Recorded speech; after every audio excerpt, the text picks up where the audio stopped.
अब कुछ इंटरेस्टिंग बातें करते हैं। जैसे अगर आप जॉब कर रहे हो और आपको पे नेगोशिएट करना नहीं आता अपना, तो उसके लिए मैं आपको क्या हेल्प कर सकता हूँ। तो इंटरेस्टिंग बात मैं आपको इसलिए बताता हूँ। एक तो समझिए कि मैं मुंबई में रह रहा हूँ और मुझे दिल्ली में जॉब लगी है, ठीक है।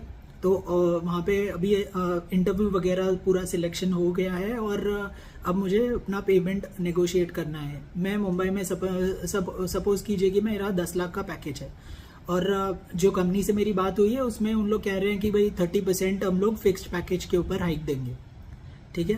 तो 30% ऑफ 10 लैक्स इज 3 लैक्स, तो 13 लाख रुपए का जॉब मुझे दिल्ली में मिल रहा है और मैं अभी मुंबई में 10 लाख कमा रहा हूँ। तो क्या मुझे जॉब एक्सेप्ट कर लेना चाहिए?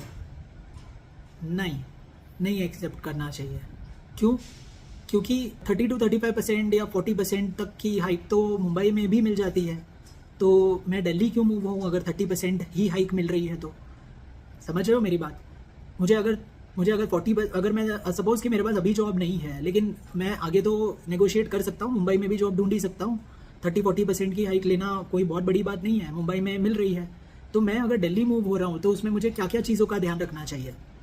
देखिए, आई टेल यू वन, सबसे इंपॉर्टेंट ये चीज़ है कि भले मेरा यहाँ मुंबई में खुद का घर हो या मैं रेंट पे हूँ, मुझे ये तो पक्का है कि जाते ही दिल्ली में रेंट का घर ढूंढना है। मैं सबसे पहले जब बात करूंगा एचआर के साथ, मैं ये बोलूंगा कि भाई सबसे पहले तो मेरा मूविंग कॉस्ट जो है मुंबई टू दिल्ली, वो मेरा रीइंबर्स होना चाहिए और ये मुझे ऑफर लेटर में आपके साथ लिख कर देना पड़ेगा आपको। आई विल रिक्वेस्ट दैट कि भाई it should be mentioned in offer letter, ये मूविंग कॉस्ट जो भी होगा वो आपको रीइंबर्स करना होगा, क्योंकि मैं दिल्ली जा रहा हूँ ऑफिशियल काम से, मूव हो रहा हूँ वहाँ पे और मैं 2-3 साल 5 साल के इंटेंशन से मूव हो रहा हूँ कि मैं वहाँ पे सेटल होऊंगा और मैं वहाँ पे अपना काम करूंगा। तो वो वन टाइम कॉस्ट जो भी होगा वो आपको रीइंबर्स करना चाहिए कंपनी को।